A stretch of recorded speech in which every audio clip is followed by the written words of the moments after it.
Et du bon côté du viseur, c'est Olivier de la Marche. Bonjour Olivier. Bonjour Cédric. Dans le rôle des canards, nos politiques, oh, on est sauvés selon eux. Allez. Ils sont beaux, ils sont beaux. Ben écoutez, c'est toujours la même. Angela et Nicolas se sont mis Angela et Nicolas se sont réunis pendant une petite heure ou 2 petites heures, je n'en sais rien, et ils ont trouvé ce qu'ils n'avaient pas trouvé depuis 2 ans et demi. Voilà. Dans 3 semaines, on sera sauvés. Voilà, toutes les solutions. La Grèce va repartir pour 10 ans de croissance forte et l'endettement va disparaître comme par enchantement.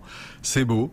Ils nous ont trouvé 3 chapitres et on va tout résoudre. La monnaie, la dette et les questions bancaires. Enfin, vraiment, tout le monde est sur le bon chemin. Ah ben ça y est, tout est fait.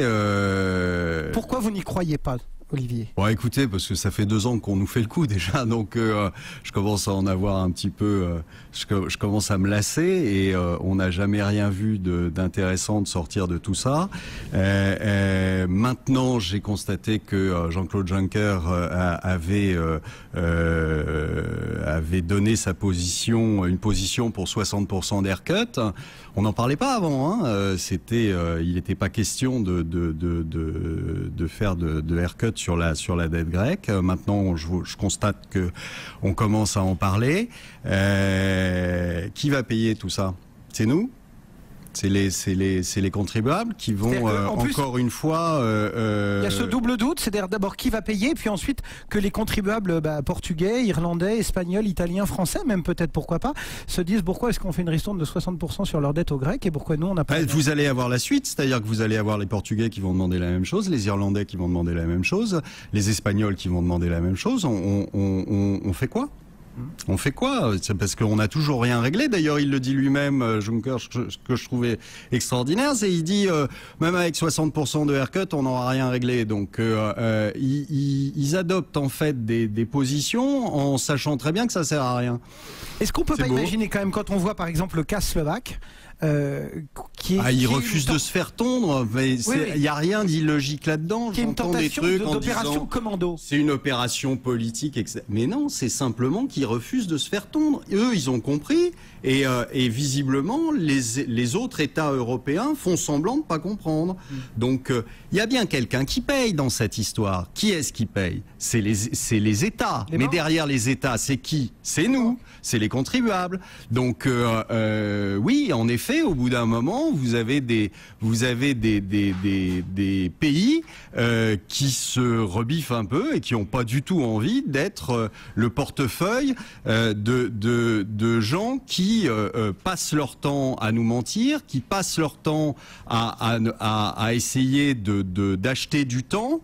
Bon, voilà, il y a au bout d'un moment qui est des pays qui disent non, ça me paraît pas illogique. Est-ce que vous n'êtes pas un peu pousse au crime quand même, Olivier? Vous dites les Slovaques ont raison de voter contre le FSF. Oui. Ah oui, alors très bien. Alors si tout le monde faisait comme vous dites, il n'y aurait pas d'Europe, personne n'aiderait la Grèce serait en faillite, il y aurait déjà une contagion. Mais c'est ce que je dis depuis longtemps. Mais c'est ce que je dis depuis longtemps. Vous prêchez le pire. Mais non, je prêche pas le pire, je prêche un fait. C'est-à-dire que la Grèce est en faillite. Donc ça sert à quoi? Vous voulez qu'elle plume tous les autres pays, qu'elle entraîne par le fond tous les autres pays, c'est ça que vous voulez? Mais il n'y a pas de problème, on y va. Rassurez-vous, on y va. Tout va bien. Tout va bien. Tout le monde nous dit tout va bien depuis le départ. Tout allait bien, on a eu les stress tests sur Dexia, tout allait bien. C'est pour ça que Dexia fait faillite d'ailleurs. Hein. Non mais Dexia c'est un cas à part. Ça n'a jamais coûté rien à l'État d'investir dans des banques. En 2008, ils sont rentrés dans Dexia à un cours de 9,90. Aujourd'hui, elle vaut 0,80, divisé par 10, par plus de 10. Ça coûte rien, bien sûr. Qui est-ce qui paye la différence? Bon, faut arrêter de nous prendre pour des imbéciles à longueur de journée. Monsieur Barouin qui nous dit on gagne de l'argent quand on investit dans Dexia, enfin, excusez-moi, mais enfin, comment peut-on dire quelque chose d'aussi énorme que ça? Dexia, ça n'est pas un cas à part? Mais non, c'est pas un cas à part, c'est la première d'une longue série. C'est la première d'une longue série. On sait très bien que les banques espagnoles sont déjà en faillite. On sait très bien qu'il y a des banques partout en Europe qui vont dans le mur. On le sait. Vous avez des banques françaises, d'autres banques françaises qui vont aller dans le mur aussi. arrêtons de se voiler la face Vous tout pensez le à qui, temps. Olivier? Pourquoi vous dites ça? Mais parce que je l'ai dit sur Dexia. Tout le monde m'a regardé avec des yeux ronds comme des billes. Aujourd'hui, Dexia est morte. D'autres banques françaises, C'est vrai, des non grandes ou banques. pas? Est-ce que Dexia est morte? Oui, Dexia est Bon, morte. donc, mais Dexia a dû être sauvé il y a 2 ans. C'est pas le cas de Mais Société Dexia, Générale. je suis désolé, Dexia était... Ah bon, toutes les banques n'ont pas été sauvées par l'État Pas il y a au point de 2 Dexia, ans. pas au Je point suis de Dexia. désolé, Dexia a passé ses stress tests.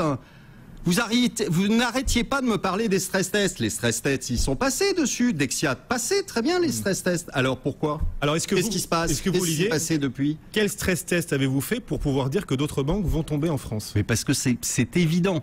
Elles ont des obligations pourries plein les soutes.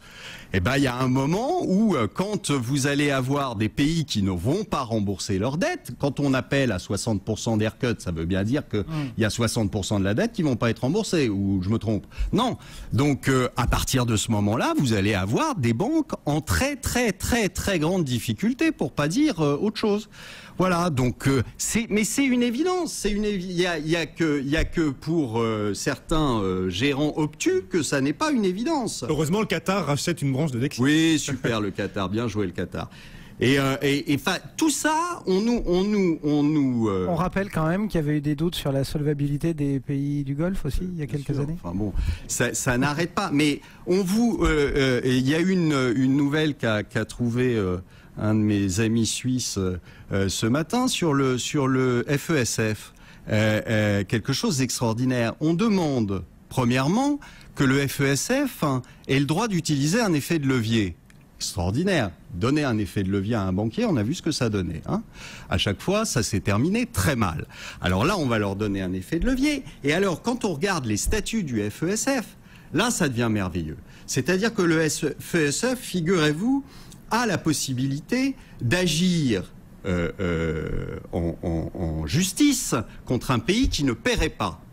Il a le droit de demander n'importe quelle somme à un pays qui doit s'exécuter dans les 7 jours. OK? Donc, si vous ne vous n'exécutez pas la demande, à ce moment-là, il peut agir en justice contre vous. Mais en revanche, ils se sont votés l'impunité. C'est-à-dire qu'il y a l'article 24 qui dit on ne peut pas agir contre les décisions du FESF. Même si elles sont totalement ahurissantes et non fondées, vous n'avez aucun recours en justice contre le FESF. C'est pas beau, ça? Personne ne le sait, personne ne le dit. Non, mais voilà. La dictature économique. Ben, c'est extraordinaire. Moi, je trouve... Non, c'est la dictature des banquiers. Mais c'est beau.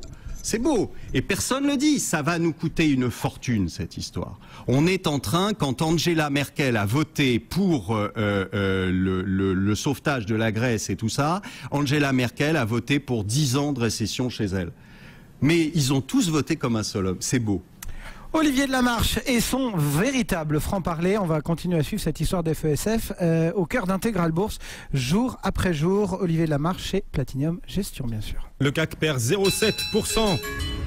Un CAC 40 à 3138 points, moins 0,7%. Donc on est à peu près dans la moyenne des autres places européennes.